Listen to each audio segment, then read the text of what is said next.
Welcome to the 2018 Davis Markert Nickerson Academic Freedom Lecture. My name is Neil Marsh, and I serve as chair of the Faculty Senate and also chair of the Senate Advisory Committee on University Affairs, which is more often just known as SACUA. This annual lecture, which is jointly organized by SACUA and the Academic Freedom Lecture Fund, is dedicated to the defense of academic freedom. And for nearly 30 years, this lecture has featured distinguished speakers from all walks of academic life. This year's speaker, Professor Jean Nicol, continues that tradition.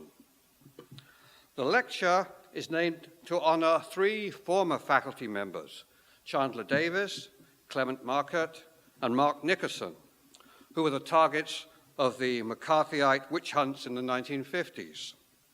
In 1954, they were suspended from this university, and in the cases of Davis and Nickerson, subsequently expelled for their supposed un-American activities. We're very pleased that Chandler Davis, who's the only living member of this trifecta, is here today and will introduce today's speaker. Many years on from the 1950s, this lecture affirms our faculty's belief that academic and intellectual freedom are fundamental values for a university in a free society. It serves as a reminder that these values and rights, which we hold dear, are constantly vulnerable to efforts to censor unpopular ideas or to silence criticism by those in power. Not least, they're vulnerable to that most basic of human weaknesses, the simple fear of hearing hard truths that we do not want to face. The protection of academic and intellectual freedom, which faces challenges from both inside and outside the academy, requires continuous vigilance and courage, as exemplified by Professors Davis, Markert, and Nickerson.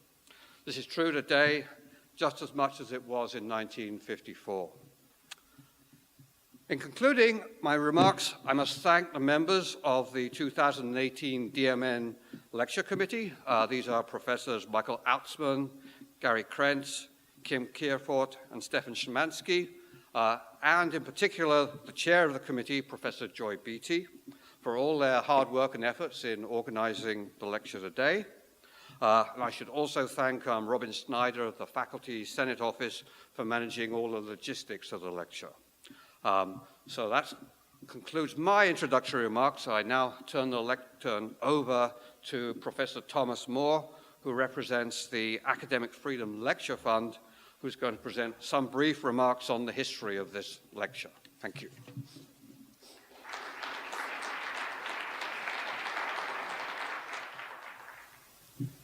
Good afternoon. I'm Thomas Moore, treasurer of the Academic Freedom Lecture Fund, and an organization that's charged by the University of Michigan Senate Assembly with orchestrating the annual University of Michigan Senate Davis Markert Nickerson Lecture on Academic and Intellectual Freedom. It is my purpose today to present to you a brief history behind today's 28th lecture in this series, which began in 1991. We organized the first 27 lectures and published a book based on the first 9 lectures. I'll mention that again in a moment. The initial circumstances that led to our meeting here today was the convening in 1954, as Neil mentioned, of a subcommittee of the Congressional House Un-American Activities Committee, known as HUAC, in Michigan. This committee summoned 3 young University of Michigan faculty members for whom this lecture series is named, to testify about their associations, political philosophies, and activities. All 3 refused to name the individuals with whom they had been meeting and communicating, and were summarily suspended by then University of Michigan President Harlan Hatcher. Biologist Clement Markert was subsequently reinstated and promoted to tenure. the other mathematician, Chandler Davis, who is with us today, and pharmacologist Mark Nickerson were dismissed from the university. All three went on to establish outstanding academic careers elsewhere, the latter two in Canada. The University of Michigan's elected faculty Senate Assembly and its executive body, the Senate Advisory Committee on University Affairs, or SACUA, were in existence at that time, as now, but all failed to protect the fundamental values of academic and intellectual freedom of their three colleagues. The university regents and the central administration also did nothing in support of any form of reconciliation at that time. The National American Association of University Professors, AAUP, censured the university in 1958 for these actions, but lifted the censure in 1959 when the university regents adopted Bylaw 5.09, which established for the first time procedures that must be followed before a member of the university teaching staff can be terminated during a term for which they have been appointed. Over the years, the university chapter of AAUP and SACUA failed in their attempts to elicit a significant gesture of reconciliation to Davis, Markert, and Nickerson from the university administration or from the regents. During this period, Adam Kulikow produced a senior honors thesis, a video documentary of the events surrounding the suspension of the three. It was entitled Keeping in Mind the McCarthy Era at the University of Michigan, and has been shown to the public on multiple occasions over several years. Copies are available for viewing in the Bentley Library here and the Faculty Senate office. In 1990, 36 years after their suspension, the Senate Assembly, acting as a gesture of reconciliation, established the Davis Markert Nickerson Academic Freedom Lecture on and intellectual freedom. At the same time, the Academic Freedom Lecture Fund was formed, which became an independent 501c3 organization to raise the funds necessary to support and to organize an annual lecture with the purpose of supporting the highest standards of academic and intellectual freedom. The national and local chapters of the AAUP have supported the AFL-F from its beginning in 1991. In 1991, the inaugural lecture was presented by Robert M. O'Neill, professor of law and founding director of the Thomas Jefferson Center for the Protection of Free Expression at the University of Virginia. Then University of Michigan President Bollinger gave the second lecture in 1992. The first lectures were published in the book Unfettered Expression, Freedom in American Intellectual Life, edited by Dr. Peggy J. Hollingsworth, who has been president of the AFL-F from its beginning. It seems that now there is probably another book that may be in the offing. In 2015, University of Michigan President Mark Schlissel, during his winter commencement address, recalled the 1954 hysteria during the McCarthy era and took the opportunity to educate and teach the graduates, reiterating the onerous events that occurred here then. He concluded his cautionary comments, quoting from the University of Michigan Senate Assembly Resolution of 1990, quote, "To guard against a repetition of those events and to protect the fundamental freedoms of those who come after us," end of quote. There has as yet been no response from the University Regents. For nearly 25 years, the president of the AFL-F, the chair of SACUA, and the president of the UM chapter of the AAUP worked cooperatively to select and invite the speakers, invite the honorees, and make most of the arrangements for this remarkably successful series.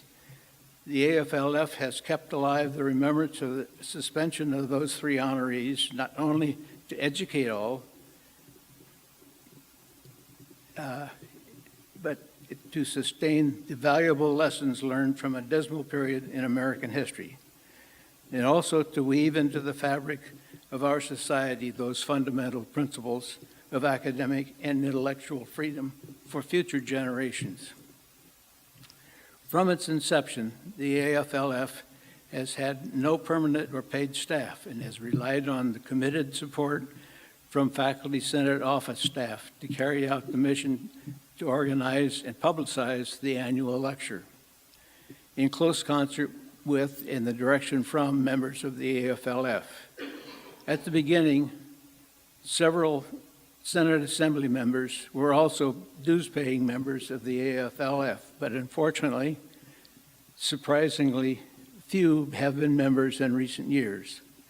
Within the last 4 years, the Faculty Senate office has gotten progressively more busy and with other responsibilities, and it has become a diminished priority with the Academic Freedom Lecture. A revised structure of support is critical to assure the continuance of this inspirational series. Of parallel importance is the recruiting of new, younger, like-minded volunteers to sustain membership in the AFLF and to the AFLF Board of Directors. In an effort to rekindle University of Michigan faculty ownership and involvement in this lecture series, this year, SACUA has instituted a 6-member committee composed of 4 members of SACUA plus 2 members requested from AFLF, and charged this new committee with assuming all responsibility for planning and implementing this current event.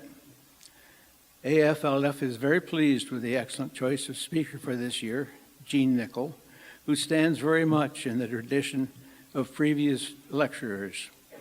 We too see much room for improvement with a new process in continuing these lectures for the future, and we are actively exploring possibilities already. There are many possible reasons for a faculty member's willingness to serve on the Faculty Senate Assembly. Among them might occasionally be a focus on academic and intellectual freedom, although that is infrequently a compelling local issue. A small fraction of those elected to the Senate Assembly are in turn elected to its executive body, the Senate Advisory Committee on University Affairs, SACUA. However, those agreeing to serve on the AFLF board are universally focused on academic and intellectual freedom and its fragility, especially in times of chaos. And all of the members have also previously served on the Senate Assembly. Couple that influence with the additional poignancy of personal friendships with one or more valued colleagues who faced a challenge to their basic right and lost their academic positions here. As an institution, we faced and failed that challenge.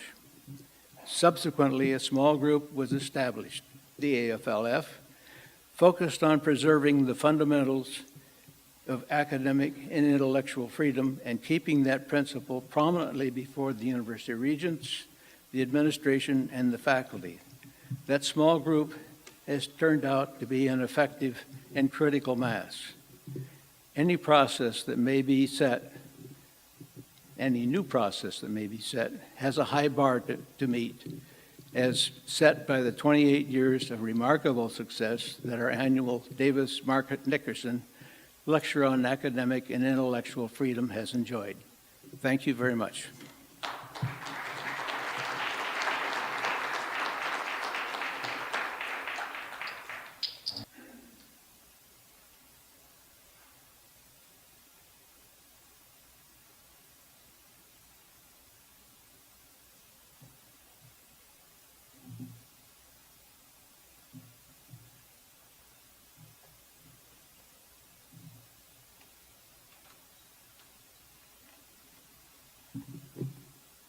It's a pleasure to welcome our speaker to the University of Michigan.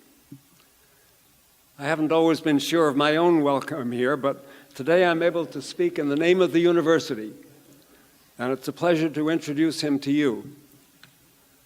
This is the 28th lecture in the series. There have been more than 27 speakers in the series, actually, 30-some, I don't know exactly, and they've been a worthy assortment of academics.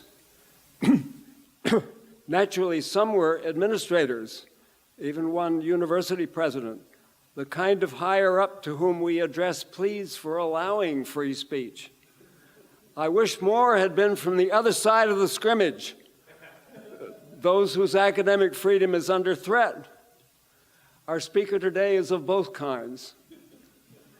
Gene Nickel has been a dean of law at Colorado and at University of North Carolina. He's even been president of the College of William and Mary, but you know what? He's had to fight for his own freedom too. I mentioned just one confrontation. For years as a professor at UNC, he directed the Poverty Center on campus, and on the side he wrote columns for the Raleigh News and Observer, which were often sharply critical of the state government. With unusual frankness, the governor's office and the leaders of the General Assembly informed the university that if Nickel did not stop writing those articles, either action would be taken against him or the UNC Poverty Center would be shut down. He continued to write the columns, and the threat was carried out to an extent. They got the Board of Governors to kick the center off campus.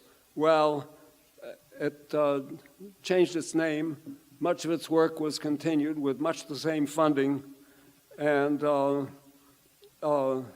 some of the results of the work are now in print in Professor Nickel's book, The Faces of Poverty in North Carolina.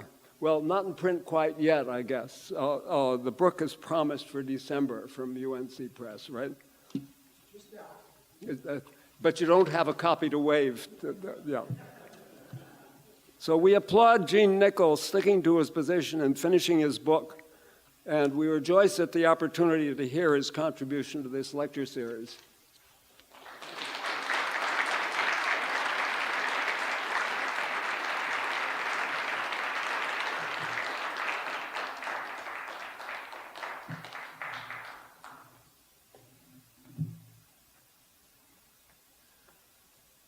Thank you, my friend. What an honor to be so introduced. I'm delighted to be at Michigan. I woke up this morning. I'm staying in a hotel just down the road and came downstairs for coffee and was greeted by an array of University of North Carolina basketball players who are here for some mischievous purpose. I will just tell you that I'm very congenial. They are talented and testy. So I wish you the best with them. Though I'm inclined to say I've had my challenges with the University of North Carolina, but I love the basketball team. So sacrilegious as it may be, let's just say go Heels. I'm also delighted to be in Ann Arbor. I'm a devotee of public universities, to be at what may be the best public university in America. There could be argument on that in some quarters, I'd guess, but the list of claimants would have to be very, very abbreviated. And perhaps more grudging, I've been dean at 2 public law schools that were disproportionately populated by students who were undergraduates at the University of Michigan. It's a frustration to all law school deans how unfailingly alumni cling to their undergraduate institutions with their hearts and, as important, their pocketbooks. No one remains more loyal on this front than the Wolverine, so I bid you reluctant tribute. I should add, too, that this deep and unbreakable affection with Michigan alumni seems to thrive even after the former Attorney General of the United States, between chants of lock her up, explained that Michigan is a prime example of an institution complicit in a pervasively threatened freedom of speech, where students are coddled and actively prevented from scrutinizing the validity of their beliefs, transforming this university into an echo chamber of political correctness, a shelter for fragile egos. I'm guessing that our former Attorney General ought to come to Ann Arbor and visit a class or two. I think it might do him some good. I know well, too, for example, that in this building, this very building, is one of the world's great law schools. There are known coddlers here. The former Attorney General could have used a little additional legal training, especially in the 14th Amendment, but thankfully that's not my topic this day. I'm especially moved to be asked to deliver this remarkable lecture. It is astonishing to me to think that almost 30 years ago, Bob O'Neill and Lee Bollinger, old friends of mine, delivered the first two of these. None of us is as young as she or he used to be, but the Davis Markert Nickerson Lecture on Academic and Intellectual Freedom is a remarkable institution, sustained by long-standing Academic Freedom Fund that we've just learned of, a faculty Senate invitation for which I'm immensely grateful, affirming 3 decades ago, as I read it, that academic and intellectual freedom are fundamental values for a university and a free society. They form the foundation of the rights of free inquiry, free expression, free dissent that are necessary in the life of a university. And with your permission, I too want to offer a word of tribute to Professors Davis, Markert, and Nickerson, particularly Dr. Davis, who is with us and has been so kind in introducing me. When Michigan Congressman Kit Clardy, Michigan's McCarthy by reputation, brought the House Un-American Activities Committee to Lansing in 1954, he and his colleagues inflicted powerful wounds on Chandler Davis, Clement Markert, and Mark Nickerson when they refused to testify out of constitutional conscience. They were immediately suspended by the university. Davis and Nickerson were fired, punishing these great academics, their families, this university, and this nation. They were of steely and resilient heart. Dr. Markert left Ann Arbor, became a distinguished member of the National Academy of Sciences, department head at Yale. Ending his career, it pleases me to think, as distinguished university professor just 20 miles down the road from me at North Carolina State.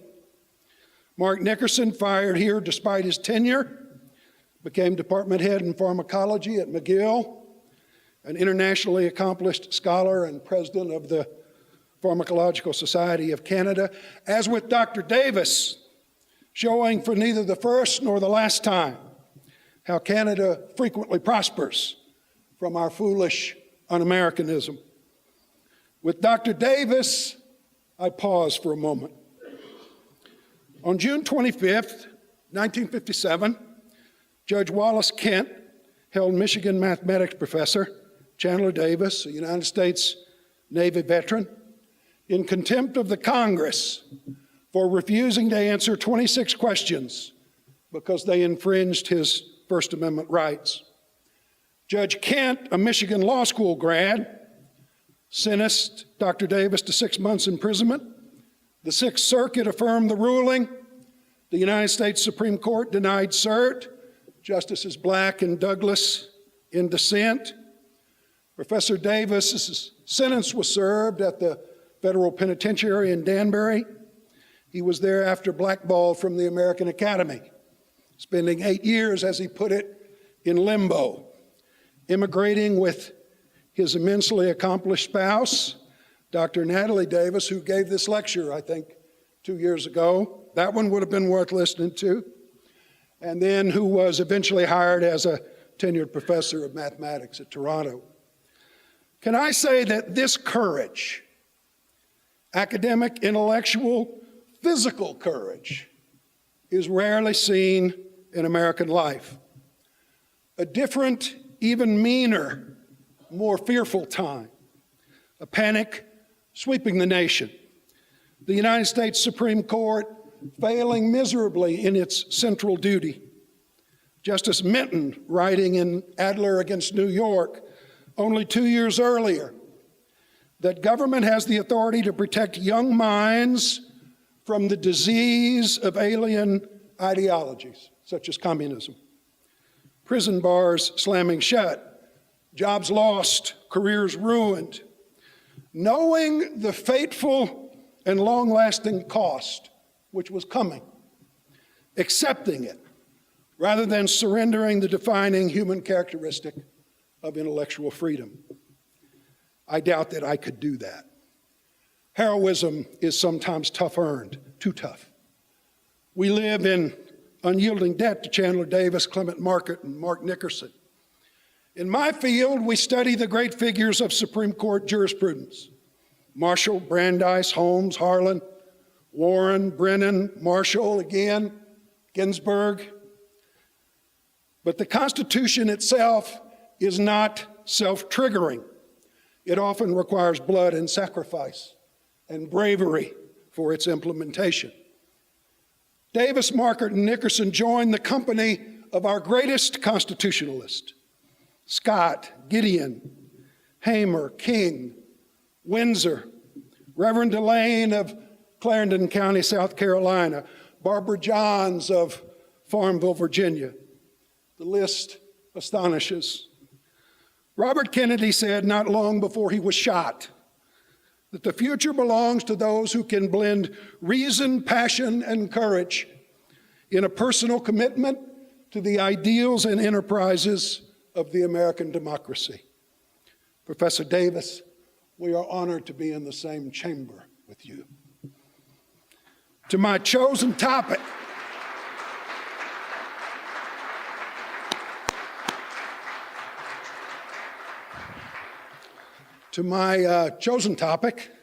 academic freedom, faculty expression. Today, where across much of the country, a new politics reigns while bringing old school challenges of censorship and suppression. It's hard to know where to begin on this front. It's like Lily Tomlin said, no matter how cynical I get, I can't seem to keep up. Though I'm perhaps uncertain about how to launch, it is clear where I'm supposed to begin. My chancellor and my provost ask that I first explain to any audience in explicit terms that I do not speak for the University of North Carolina. To be candid, after several years of struggle with university leaders, a board of governors, a governor, a general assembly, after my poverty center was closed by the UNC Board of Governors and the same fate was shared by our Civil Rights Center, such a disclaimer hardly seems necessary. I'm barely allowed to speak at the University of North Carolina, much less for it. But the university I love takes great solace when I offer it full opportunity to distance itself from me, which I do officially now. And since this is a free speech lecture, I'm compelled to concede that I know of no free expression theory that would allow a university to demand that one, but only one of its 3,500 faculty members be required to register that he doesn't speak for his institution. Still, I viewed it as something of an honor to be thus singled out, and the rough truce is on some level fair enough. I don't speak for the University of North Carolina, and as it deals disingenuously with its athletic and academic scandals, it does not speak for me. I will add, as an introductory aside, that I've had some application issues arise about this disclaimer. The disclaimer is supposed to be both oral and in print, so I wondered how broadly it applied. When the provost first brought it up, I had just weeks before published articles in the Harvard Journal of Law and Policy and in the Duke Journal of Constitutional Law, so I asked, am I supposed to put a disclaimer on those too? Of course not, my bosses explained. No one gives a shit what you write in some Harvard journal. Nobody in North Carolina reads that. It's only when you publish in the Raleigh News and Observer that you need to explain that your employer detests you. Of course, I paraphrase. But proof once again that academic journals aren't uniformly held in the same high esteem that we might choose to afford them. This lecture series, over 3 decades, has included many of the nation's great First Amendment scholars. That, to be candid, is not me. I'm a reasonably accomplished federal courts scholar, so if this were a series on the power of our national tribunals, I might have modest call on an invitation, but I think I'm here in a different capacity, more perhaps as a practitioner of academic freedom, or the protections it triggers, or the expression rights in manners of public policy discourse that might be said to attach to it. I also have, over a long career, been on both sides of the calculus, as Chandler said. As a speaker, a writer, a researcher, a lawyer, and an advocate, but also as a dean and as a president and as an administrator, seeing sometimes the tensions that arise in those quarters. To hint at the point, my first teaching position was at West Virginia University, a marvelous place that I fell in love with immediately. One of my old colleagues from WVU reminded me a couple years ago that early on, now some 35 years back, I had given a lecture taking what was regarded by some as a controversial position, that we no longer needed tenure in the academy, or at least in state universities, because the First Amendment and its protections had become sufficiently robust that the important work done by tenure could be carried out effectively in the courts. So perhaps we didn't need the ancient property-based protection after all. My former colleague reminded me of this earlier foolish position and noted somewhat ironically that in the intervening decades, I seem to have needed the protections of tenure more than anyone he'd ever heard of. It occurred to me on this front, like so many others, that I was now grateful not to have had my early wishes granted. I've rarely managed to know what was best for me, but after battles with coal company donors in West Virginia, a president and board of regents in Colorado, a legislature and board of visitors at the College of William and Mary, a governor and general assembly in North Carolina, I have had a modest change of heart about the value of academic tenure. Be careful what you ask for. I could add, too, that 2 weeks ago, I was on a panel hosted by the faculty at Chapel Hill, which focused on outside interference at the law school. There were 4 panelists. 2 were tenured faculty. The other 2 were non-tenured professional staff members. Each of us had been harassed in various ways by the Board of Governors. Of course, the 2 tenured faculty members spoke as present employees of the University of North Carolina. The non-tenured staff spoke as unemployed former staff members. I should say a word about what my focus will be: political interference with academic freedom and free speech, and most centrally, maybe even a subset of that, legislative and political interference with publication, study, inquiry, and research designed to explore the efficacy or the propriety of various governmental policies and practices.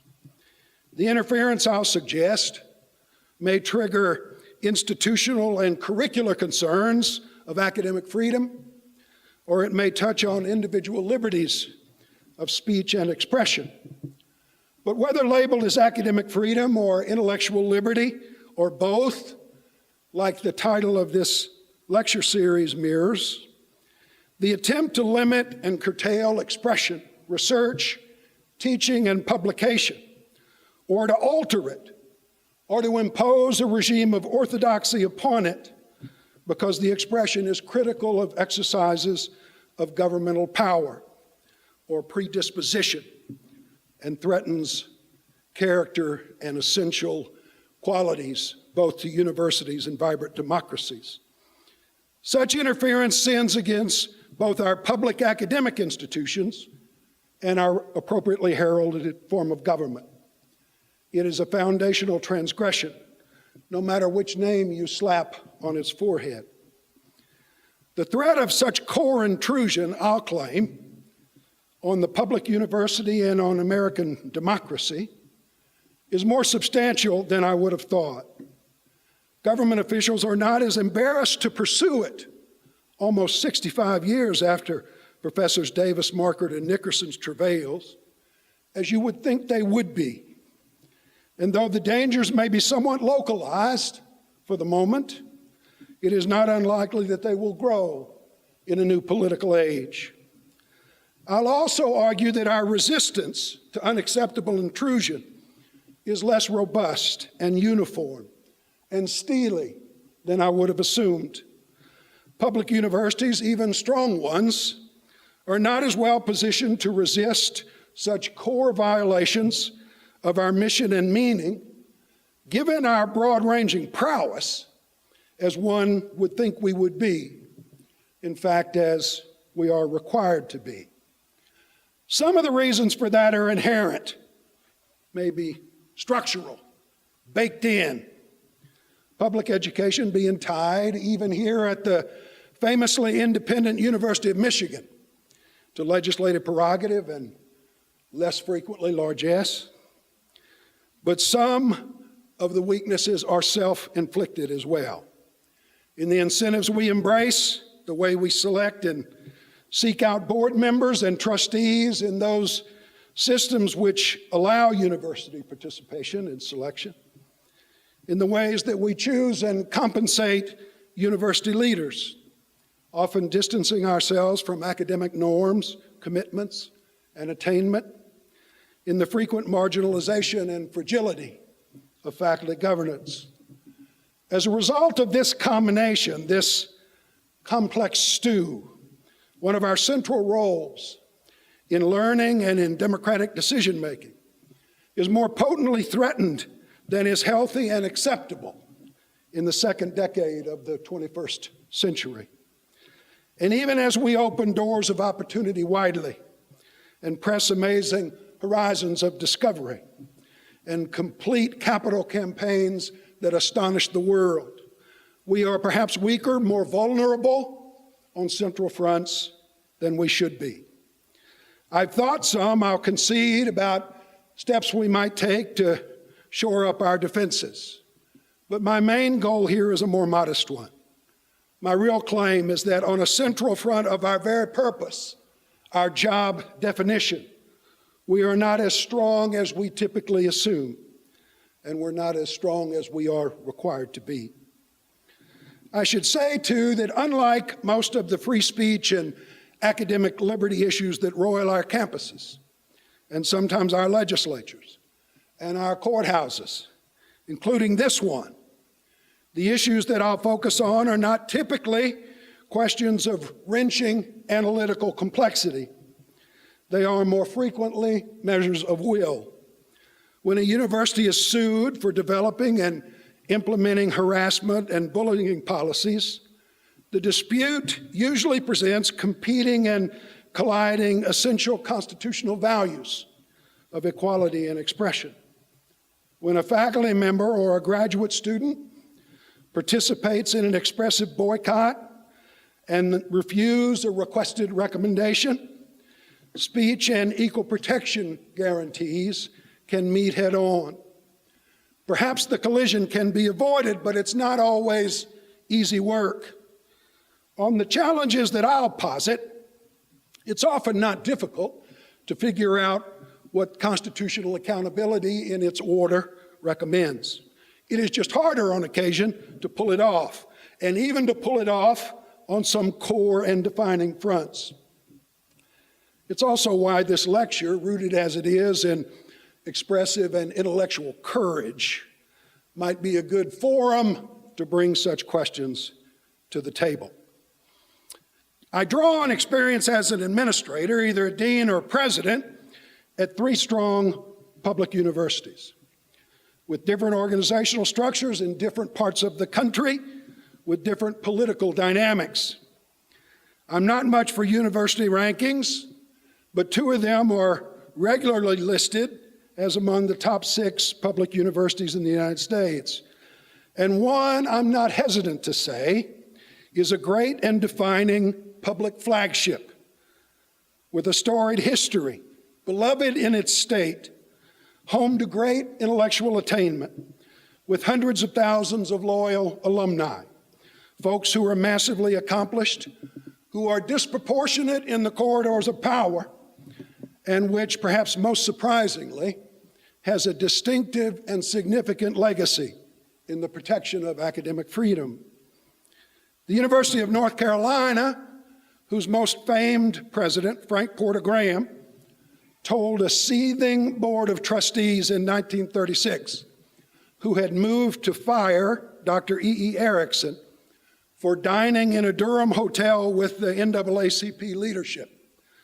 Graham responded, "If Professor Erickson has to go on the charge of eating with another human being, then you're going to have to take me first." And whose chancellor, William B. Aycock, defiantly told the legislature in demanding repeal of its speaker ban in the early 1960s, "It would be far better to close the doors of the university than to let a cancer eat away at the spirit of inquiry and learning, as you demand." But in the last 5 years, neither that power base, that abiding affection, that level of attainment, or that proud history of intellectual freedom has stopped the University of North Carolina from surrendering, whimperless, essentially without objection, before surprising and indefensible intrusions on academic freedom and free expression, especially those which are aimed at exploring the propriety and effectiveness of various government policies and practices. I fear that our shortcomings may not be idiosyncratic, and that they may pose broader challenges for public higher education as a whole. So to briefly illustrate, in 2015, the University of North Carolina Board of Governors, carrying out the demands of their legislative overseers, closed the completely privately funded Center on Poverty, Work, and Opportunity, where I was the director, because it published articles and reports critical of the General Assembly's poverty policies. Not to put too fine a point on it, I had been threatened a half dozen times by legislative leaders, occasionally reduced to writing by my superiors, that if I didn't stop publishing articles in the Raleigh News and Observer critical of the legislature, the center would be closed.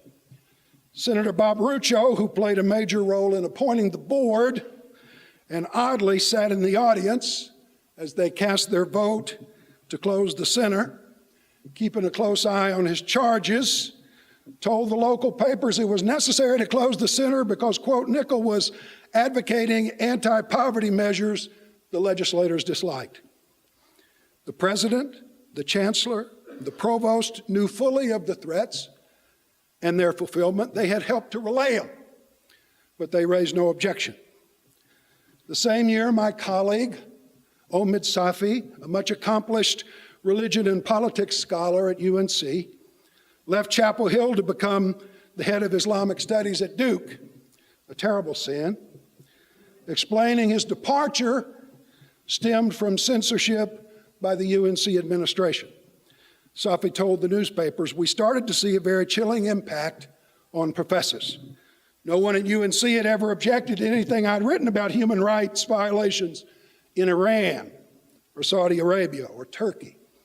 But when I started to write about human rights violations from the hands of the North Carolina legislature, I was told in no uncertain terms that campus leaders were fearful the legislature would cut the budget, so the publication needed to stop. In late 2015, and then again in 2017, after I'd continued to publish articles about North Carolina poverty policy, the legislature took up what it referred to on the floor as the G. Nickel Transfer Amendment, cutting $3 million from the law school's budget. The Senate adopted the measure, but it was dropped in conference. The next session, the Senate passed a cut of $4 million, 30% of the law school's state appropriation, under the same listed theory. The cut this time was reduced in conference to $500,000, but became a permanent part of the budget. In September 2017, the Board of Governors voted to ban the UNC Civil Rights Center from becoming involved in litigation. This center, once again, totally privately funded, founded by famed civil rights lawyer Julius Chambers, had for almost a decade represented low-income clients in civil rights actions. The leading movement from the board explained he would have felt differently if the center concentrated its civil rights claims on the Second Amendment. Board members also asserted that they disagreed with the law faculty's assessment of the pedagogical value of clinical experience. The president and chancellor and provost again raised no objection to the intrusion. Meantime, history scholar Jay Smith, who had written a book critical of UNC's handling of the NCAA scandal, had a popular course on athletics in higher education canceled because of, quote, blowback from the athletic director and football donors. The history faculty protested, and the campus faculty grievance committee sided with the history department, claiming a violation of academic freedom. The chancellor reversed the committee for ludicrous reasons. Now, this admittedly presented no legislative overreach, but it again indicated the tattered nature of the chancellor's concept of academic freedom. That's the stick. Then there's the carrot. In 2016, the legislature created the North Carolina Policy Collaboratory at UNC Chapel Hill with an unrequested $5 million appropriation. The Senate Majority Leader said he expects the collaboratory to produce environmental research on North Carolina issues that is more congenial to the deregulation goals of the North Carolina legislature, more congenial than the internationally recognized scholarship of UNC's Institute for the Environment, which he reported has too many Democrats. The collaboratory will not be under the control of academic affairs in Chapel Hill. It will carry UNC's name, but not its rigor. The chancellor agreed to the program and hired Senator Berger's top aide to run it. Consider our environmental challenges cured. Carolina's programs for teaching, research, and service had thus been modified, ended, or created to diminish disagreement with the General Assembly.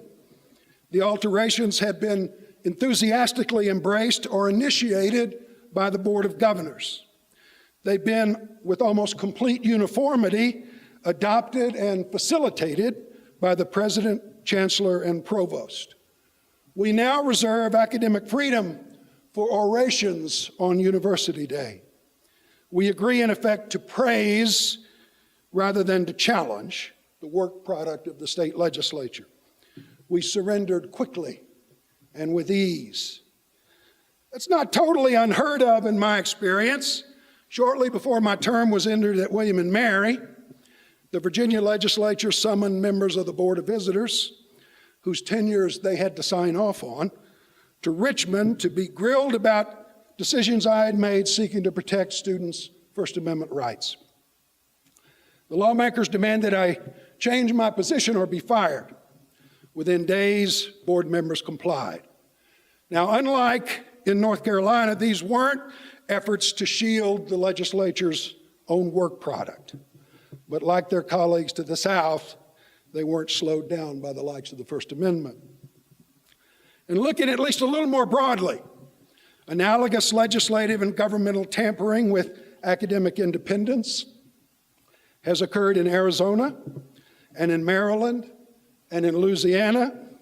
They're in separate actions taken at LSU and then against publicly funded measures at Tulane, and from another direction at George Mason University in Virginia. And now, too, a growing array of states, including my own, have enacted versions of a national advocacy group's campus free speech law. Ours is entitled Restore, Preserve Campus Free Speech Act. I understand a similar measure has been flirted with here. Among its other notable challenges, the statute empowers governing boards to regulate, quote, administrative and institutional neutrality with regard to political or social issues. Now, there's some tight and precise free expression language. I remember being called to the office of the Speaker of the House in Virginia after I had refused to ban a controversial performance from the William and Mary campus. The Speaker explained he was outraged I had made such an overtly political decision. I told him that I thought it was a clear and straightforward constitutional demand, not a political one. He replied that anything that made the Speaker of the House mad was by definition political. I'd also say when I read in the newspaper that the UNC Board of Governors under this new statute had been given expanded authorities to regulate freedom of expression across the state, I thought I must have picked up a copy of The Onion by mistake. I'd rather have Joe McCarthy and J. Edgar Hoover cast lots to decide my First Amendment rights than the UNC Board of Governors. Not all, I fear, except Justice Jackson's claim that if there is any fixed star in our constitutional constellation, it is that no official high or petty can prescribe what shall be orthodox in politics, nationalism, religion, or matters of opinion. The fixed star wavers and meanders. On occasion, it disappears from view. If the last decade has taught us anything, it is that there are fewer fixed stars, fewer uncontested, consensus-based constitutional standards and patterns of behavior than we might have supposed. Who would have thought, for example, that a dominant political party would take as a central agenda point the suppression of the effective exercise of the right to vote? Who would have guessed a large segment of political leadership would overtly seek to limit the political participation of African Americans without shame or embarrassment, returning to aims seemingly barred 50 years ago? Who would have thought that a president of the United States would seek to repeal the first sentence of the 14th Amendment and then claim the power to overturn it, whether it was repealed or not? Who would have guessed, as in my own state, we would overtly work to cast aside independent judicial review? Fewer things, it seems, are givens. There's a great old Springsteen song that I love called A Long Walk Home. It says, you know, the flag flying over the courthouse means certain things are set in stone. Who we are, what we'll do, and what we won't. Fewer things are set in stone. Now it is apparently thought that a legislature might appropriately censure those who study and criticize its policies and enactments and purchase university research that is more congenial to its goals, and that university leaders would stand silently by as it happens, rejoicing in the splendor of unfolding capital campaigns, unworried about the meaning of the university. In 1964 in North Carolina, when Chancellor William Aycock was aggressively challenging this legislatively opposed speaker ban, The lawmakers threatened his dismissal. Aycock responded on the floor. Even more surprising is the constant admonition directed to those of us who speak out that we should be quiet. This brings a new dimension to our representative form of government. There is nothing in the history of this nation to support the idea that the merits of legislation cannot be discussed in full measure. Neither the decisions of presidents, nor governors, nor Congress, nor the General Assembly, nor the courts have ever enjoyed the immunity suggested for this legislature. That was 60 years ago. You wouldn't think it would need to be repeated today. Still, if it's at least modestly predictable that lawmakers would try to demand such immunity, what about trustees and boards of governors? Those who are, first and predominantly, according to the Association of Governing Boards of Universities, charged with the core obligation to, quote, sustain and advance the university's mission, traditions, values, and reputation. Why their complicity? I grew up as a university administrator in the University of Colorado system, a system that elects its board members in statewide and congressional district races. One of, I think, only 4 that do so, including Michigan, where you have, blessedly, some enforceable markers of independence as well. Keep them while you can. Nebraska and Nevada round out the electoral list. I have no idea, actually, how electing regents works elsewhere. But in Colorado, we were convinced unanimously, and by that I mean to the person, that election of regents was the worst possible way to choose a governing board. In Colorado, the practice of voting on office holders was revealed by polls that fewer than 2% of the population knew anything at all about the people they were voting on. Anything, any single characteristic or predilection. And since the regents were a subset of junior politicos, they tended to assert their prerogatives in improbable and unbecoming ways. I doubt that happens here. But Colorado's regime managed an odd combination of electoral participation and complete unaccountability. But I've learned a little bit since leaving Boulder.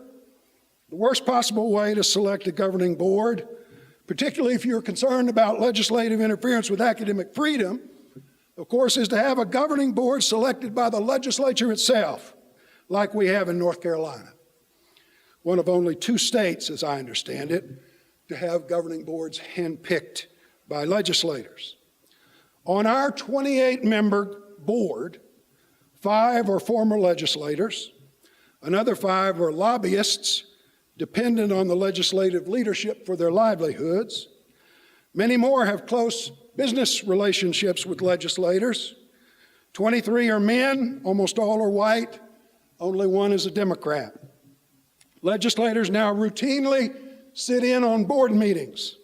If board members displease important lawmakers, they are replaced. This is not a structure that reeks of independence. Even in a more sensible system, politics can't be completely removed from trusteeship. The role of higher education in American life is too critical for that.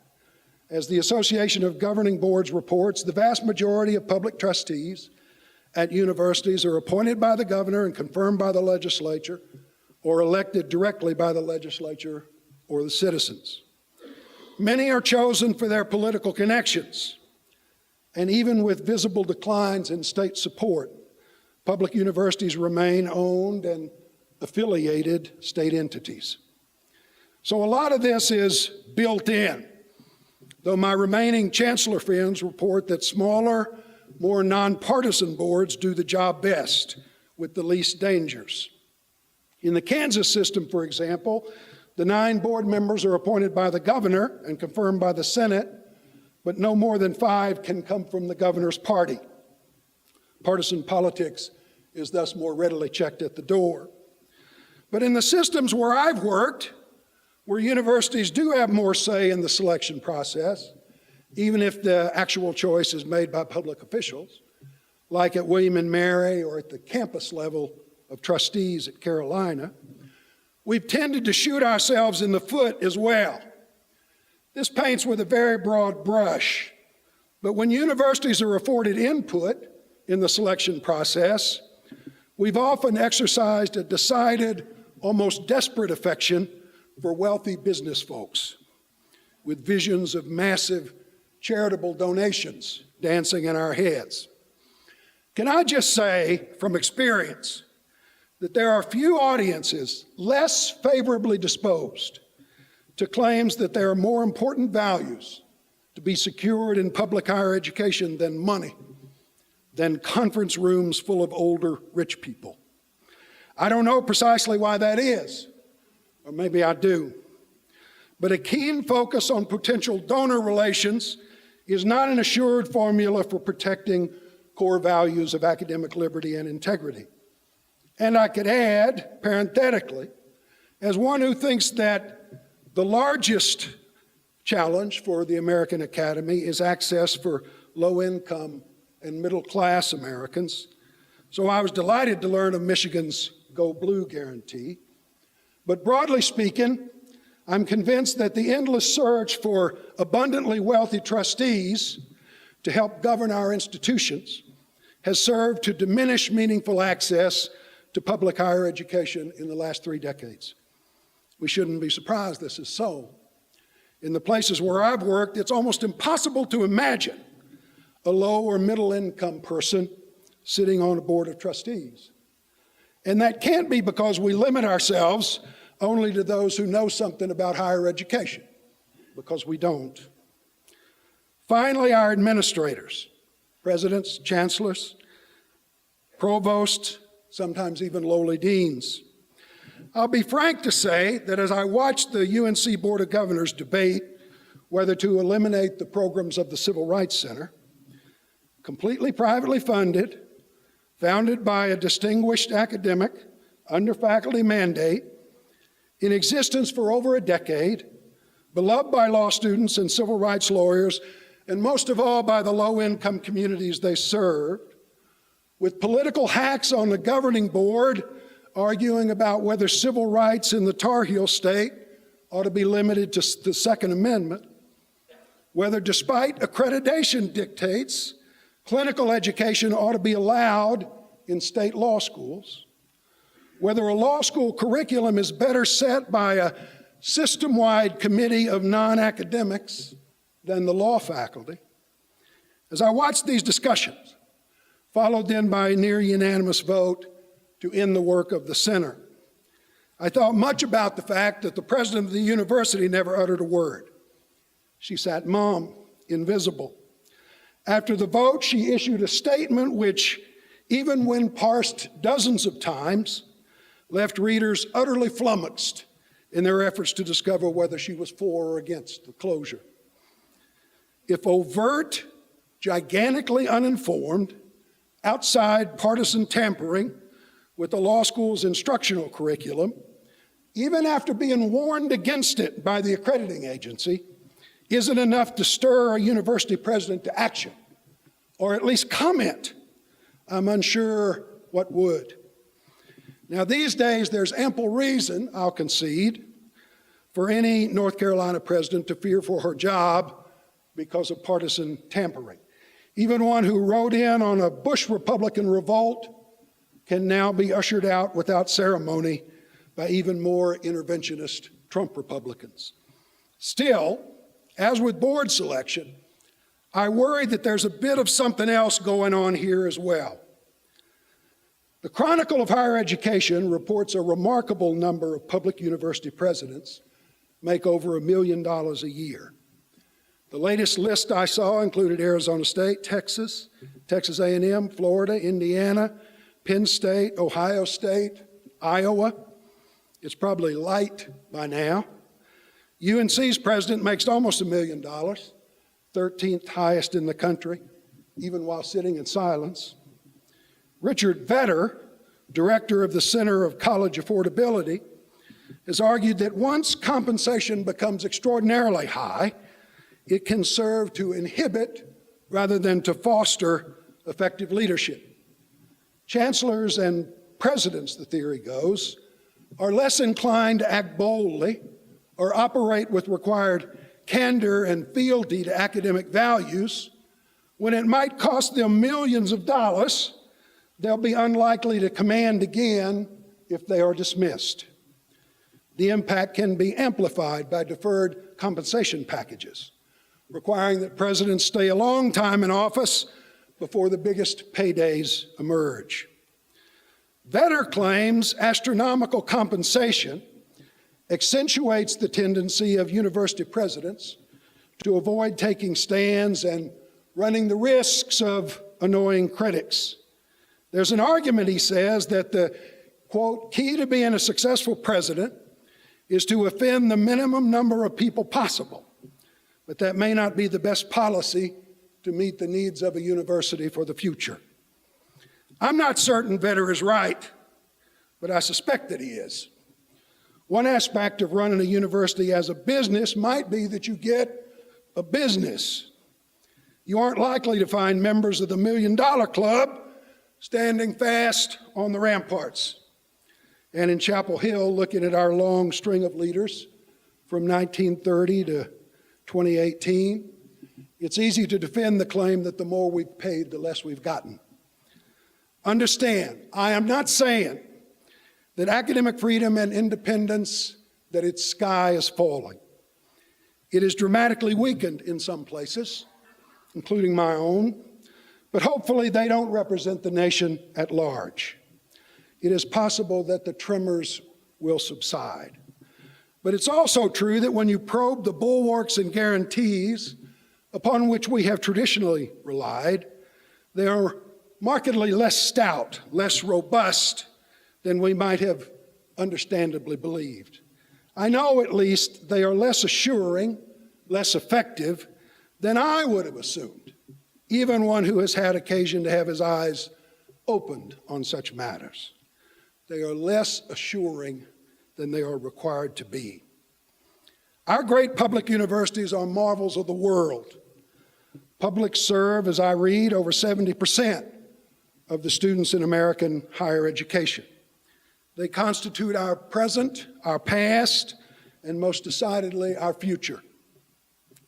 They prosper, thankfully, on an astonishing array of fronts, but on this core defining mission for public universities, for constitutional democracies, threats can appear, protections can weaken.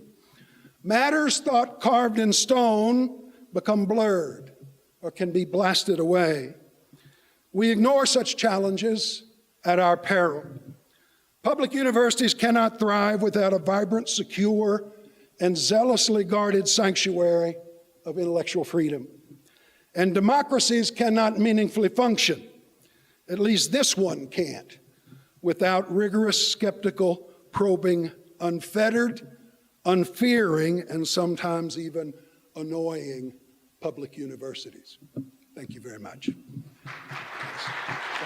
Thank you.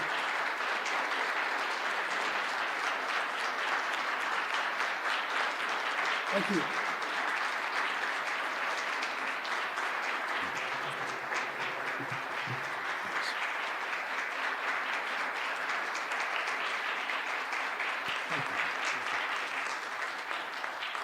What do you do? Bill, Gene, you're a good thank dinner you. mate. If you do not speak for UNC, who does? Is it just the chancellor, her administration, the board, or perhaps all of the faculty accepting you?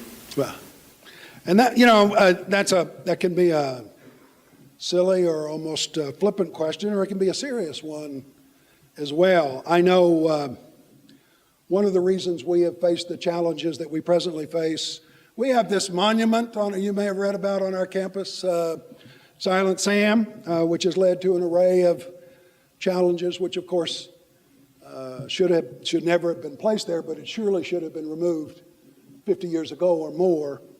One of the reasons for the difficulty of that challenge and its hardship has been the absolute refusal of campus leaders, system leaders, to say anything about it, to take any position on it whatsoever. So every single member of our university community passes and has strong opinions about this monument, and yet we have a silence above which chills. We also have a remarkable silence across the board. I look at it a little oddly, but you may not have read about this, but the state of North Carolina is going through an interesting set of challenges. Challenges include the stoutest war on low-income people ever waged in modern times, anyway, in the United States. I encourage you to read more about it. The stoutest war in modern times in the last 3 decades on people of color. Our campus is gigantically silent on this matter. It takes no position. It is neutral on whether or not the state of North Carolina can be completely destroyed, and it thinks that's required. Now, on the other hand, we have public leaders who speak for North Carolina. We have a United States Senator, Richard Burr, who said on the floor of the Senate about 8 years ago that the parents of children seeking Medicaid coverage, dramatically poor people all across North Carolina, were hogs at the trough. He speaks for North Carolina, I guess. Our other United States Senator, Tom Tillis, has explained that what we really need to do is divide and conquer. We need to develop a set of policies so that that woman who has cerebral palsy will look down on and despise somebody who has run on purported hard luck and has to be on welfare or food stamps. We need to divide and conquer. That's the goal of his administration.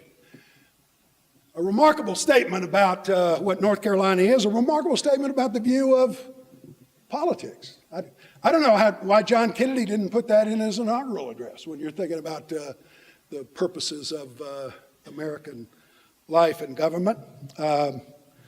We powerfully need, we've had it some, this has led a little bit to a resurgence in faculty governance, in statements about the prerogative and the essential nature of the university itself. But most of our academic leaders are terrified. Now, I guess you could say they got reason to be. We fire presidents and chancellors, but if you have no leadership whatsoever, you are left open to decimation, which is our present circumstance. And my own view is if you're not going to do anything, you don't need $1 million to do it. We could hire someone for minimum wage to be president of the University of North Carolina. Yes, ma'am. Professor Nickel, as one of your students in 1980 from WVU Law School, hello. Hello. Great to see you after 38 years. What do you suggest as a way to increase academic freedom? Well, I mean, first of all, I think it's important to understand that these challenges require the engagement, which has been sort of back of these discussions. When you think about the challenges of academic freedom here, when you think about them on my own campus, they're not easily defeated or pursued in the courts. In part, that's because the structures can make that challenging. They are widely respected and believed in by faculties across the universities in which I've worked. And they are not generally held in great prowess and regard by a lot of the rest of folks. So I think that means that faculty members have to teach and have to engage in the traditions of university governance and leadership. I think we also have to recognize that given the broad move of academic leadership, that is not happening and is probably not going to.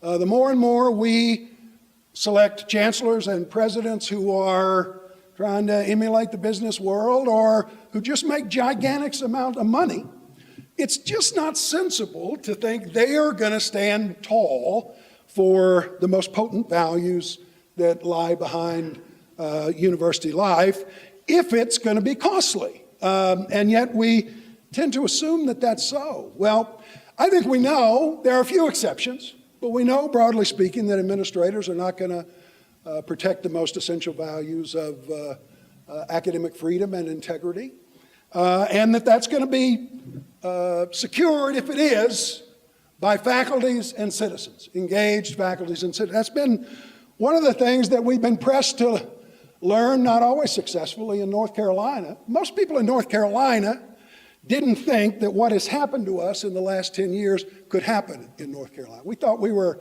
a different kind of state, but it's not true. And the sort of, we were talking about this with some students today, the soft values of constitutional law, for example, those practices and predispositions which undergird our institutions, they have departed almost completely and rapidly in North Carolina. We've seen a lot of them depart now at the national level. They are not as strong as we thought. The bad news about that is we were too complacent. The good news is there's little doubt where the future lies, where progress lies. It has to come from an engaged citizenry who said, this is not the sort of state that we signed on to be. This is not the country that we have inherited. This is not the challenge which we accept from our forebears. We demand more than that. But it's clear, now we have some clarity to it, but we've got to press it ourselves. It's not going to come from courts. It's not going to come from higher ups. It's not going to come from private foundations. It's not going to come from running our campuses like businesses. It's going to come only from the engaged demands of faculty and students and those who support them in the broader world. It's the only option. Thank you.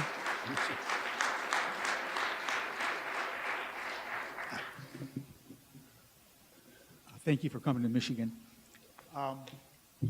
Here at the university, public employees have the right to organize and collectively bargain. Many of the job families here at the university are organized. I'm from a union where 6,000 nurses here at the hospital are organized. That permits us some latitude in talking about working conditions and the such. Can you speak to the role? I don't believe this is a possibility in North Carolina. It decidedly is not, and it makes a huge difference in the quality of our institution. But go ahead. Can you speak to the possible value of organizing, collective bargaining for professors in securing just cause protections under a collective bargaining agreement? Yeah, it's odd, I think, but I'm a huge supporter of collective bargaining, both for staff and faculty. I've worked hard in the Virginia system and the North Carolina system where unions are flatly prohibited. So much so that in Virginia, the legislature used to raise hell if I would, as president, I would meet with leaders of the staff. They said, well, that's equivalent to opening the door to collective bargaining. I say, how in the hell are we supposed to run this place if you're not allowed to consult with those who are doing the work? North Carolina's much the same, a sort of potent aversion to unions, and it hurts staff and it hurts faculty, and it seems to me it's also true that, like with unions in the workplace, if you're not confident that those who are running the show are going to be pursuing the most important values, then joining together collectively can be one of the ways to wage war against it. You know, another point I've tried to make in North Carolina, we constantly, as a university, ask for exceptions to the rules which govern public institutions. So if we got a hospital, we want to take some steps to privatize part of it. We want to be free from this kind of budgeting process or this kind of competition in terms of contracts and the like. I say, why don't we ask to be free from the rules which say you can't have collective bargaining? We would say we want collective bargaining, particularly among our lowest paid employees. We never seem to request that. That's not in the long laundry list of liberties that we seek to pursue. And that's because I think the university thinks it helps them to take advantage of those who have the lowest salaries. So you're lucky that you have strong traditions of labor in this state. It's understandable where they come from. Not very far down the road here, it seems to me. And like with your fortunate partial independence from the legislature, my recommendation would be that you grab onto both of those things and keep them. Yes? Thank you. Hello. I have an observation, and I'm curious to hear if you share it, which is that my training is in law, and I have found that in general, academic scholars in the legal academy are relatively unknowledgeable about academic freedom. They know quite a bit about First Amendment issues in general, but academic freedom is a bit off the radar. So it's great that this event is held in our law school, but I'm wondering if you share my observation that a lot more could be done to engage the legal academy in defending academic freedom rights. Let me say right here in this how room would you do it? that the answer is yes. Then how would you do it is a much tougher reply. I think it's, there's some quirky things. Academic freedom is not sort of at the heart of the bulk of our intellectual disciplines. It should be, I mean in law, so that it kind of is at the corner between constitutional law and freedom of expression and education law. It's not, as you know from some of the things you struggle with here, academic freedom is not as well developed as a set of legal principles as is the case with a lot of other formulas of expression, where we're quite clear about the hesitancy of government intervention. And sometimes, and this is something I've struggled with a lot the last few years, sometimes academic freedom legal norms might be helpful in some sense, though they're too vague, but you realize you're going to be squashed anyway if you pursue them. I mean, let's say that you have a center which has some First Amendment rights, some academic freedom rights, but you have a president, a chancellor, a provost, and a board of governors who's going to wage war on them. I'm just telling them the future's not good. You're not apt to prevail in that battle because legal norms likely won't do it. A lot of times it happens, you know this being a lawyer, that when problems become more pronounced, lawyers move towards them and embrace them as more fields of fertile loam. I think that's apt to be the case in the future. I would say this, you have a great law school here, so, and you also have great challenges of academic freedom and governance, so you ought to engage these folks, hector them a little bit, because they have, this is one of the great faculties in the country. Law faculties, like other faculties, are not as engaged in the real world as they should be. It seems stunning. Let me give you just one, and I'll stop this. North Carolina's had a gigantic protest movement going on the last 8 years. I've been very heavily involved in it. It's called the Moral Monday movement. It has meant, as a result of a lot of things I've talked about, that on several occasions we have had 100,000 people on the lawn down at the Capitol in Raleigh. That's hard to do. It doesn't happen unless people are driven to frenzy. Now, about a year into this, the New York Times wrote an editorial which said that North Carolina had lost its mind and that this great protest meeting was going on, this great protest movement, and it was a focal point for some of the challenges that we face in the United States. I'm somewhat known on campus. Now, I'll tell you this, that day, I got about 35 emails from faculty members at Chapel Hill saying, Jesus, Nickel, did you read this in the New York Times? Did you know this is happening? And I said, thank God for the New York Times, because absent the New York Times, the faculty at the University of North Carolina would have no sense what is happening 8 miles down the road with 150,000 people protesting 3 times a week. So I wrote a private letter to the New York Times and thanked them for letting us know what was happening in North Carolina. That separation, that polarization, it seems to me, takes us away frequently from some of our most vital mission. And I hope it's fixable. I think it'll be fixable by the urgency of the moment.